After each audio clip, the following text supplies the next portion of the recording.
Righto, so we're going to continue on with our story about human productivity, the very important part. And as I've said there, the complicated story continues, and it is a complicated story.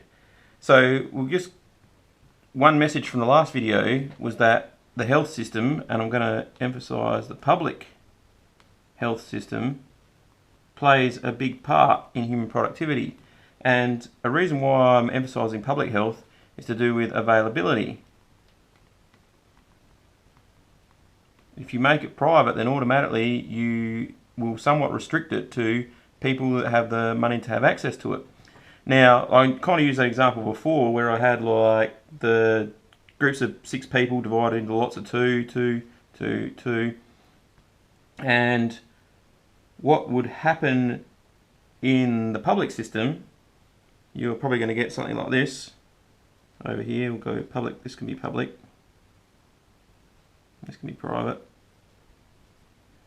Is that you're going to get like no one's ostracised out of it, so the bottom level people are going to get a treatment of 3, and your middle people will get a treatment of 3, and your top people will get a treatment of 3 or 4 or whatever. So that'll end up being that same thing we got before. That's what, 20. Whereas in the private sector, in a good circumstance, like before, we used 5, 4, and a 0. But in a private circumstance, you might actually be more like these days, something like 4, 3, and 0. These people are ostracised out of it because they can't afford to use it. And what was that? 8 plus 6, 14. So your overall productivity of this one is going to outweigh your overall productivity of that one. And so despite having to pay for this with tax or whatever, this one, because it's going to pump out more productivity, is actually not going to cost, it's going to benefit you.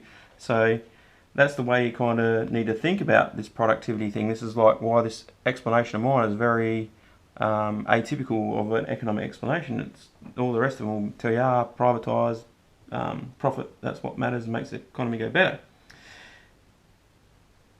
Another important thing, like just an example, is the narratives that we tell ourselves in this whole what's good for the economy case.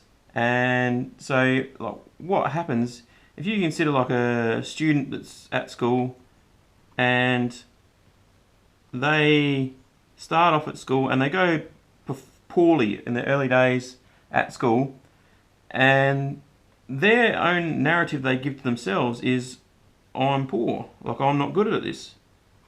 Then they finish at school, and they come out into the workforce, so they're into the workforce, and then they try to get a job, and let's say they fail again. So then they go, I'm a crap worker. The narrative that goes around the place is that they're lazy, and they will agree with this. Some of them will, for sure. And then this was already demotivating here. This was demotivating.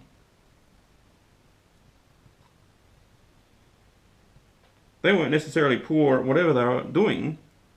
They may have started behind. They may not have had the support. They may just have not had someone that could explain it in the way that they would interpret it, like need to interpret it, and they may not have had the help from the parents. And so then when you get this as well, guess what this is? Further, demotivating.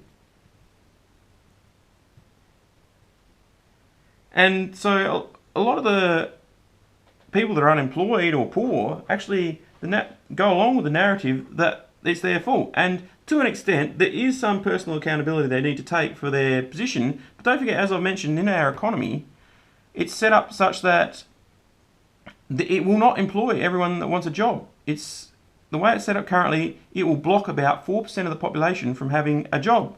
So these people may just be unfortunate in that they're the ones that had to miss out. Because at the moment, the way it's set up, someone has to miss out. And that's why job guarantee is, I think, an extremely important thing to implement. That would eliminate this issue.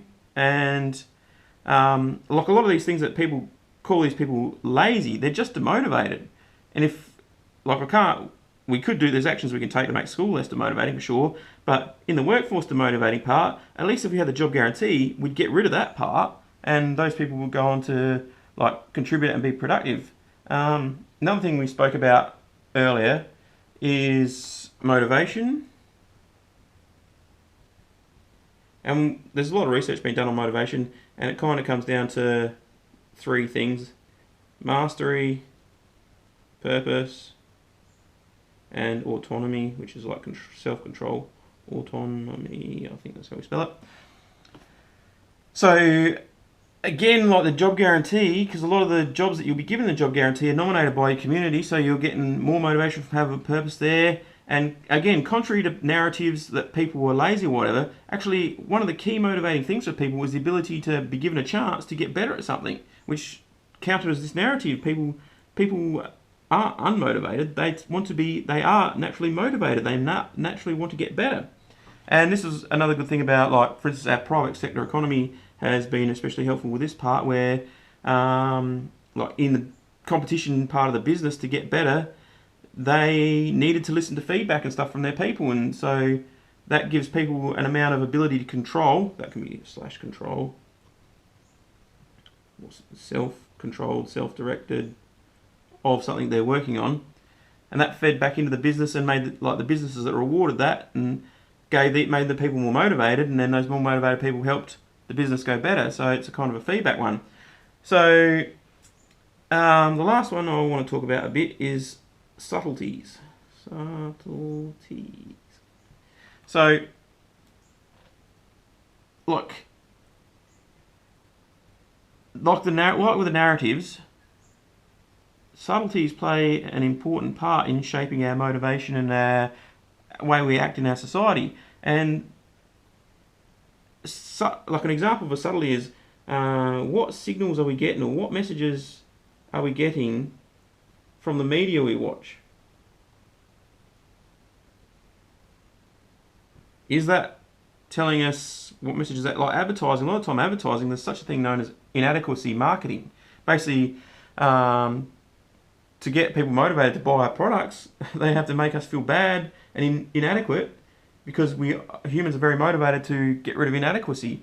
So if we're getting that message sent to us all the time, well, that's great for our mental health and for our motivation, especially if we don't have the money or whatever, or the means to get rid of this inadequacy by buying the product. What does the culture in your area say? What's that saying to your subconscious even, not to your conscious?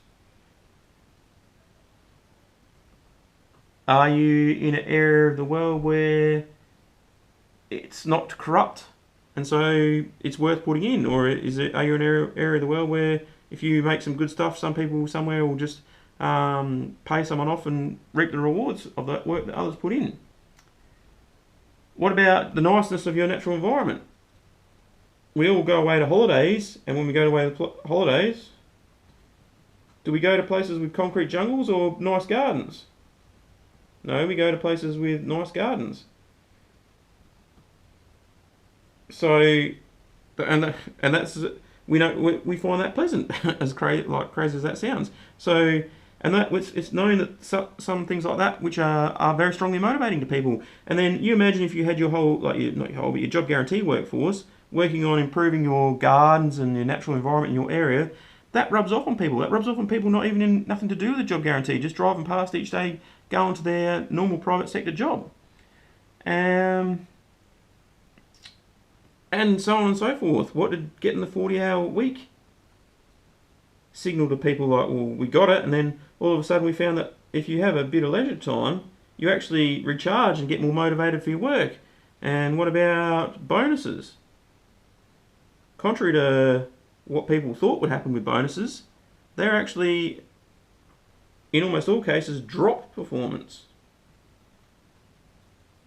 Why is that? And why don't we know about this? Why isn't this circulating in society? So, human productivity is a very, very large and complex subject, and I can't go into all of it in this short presentation, but I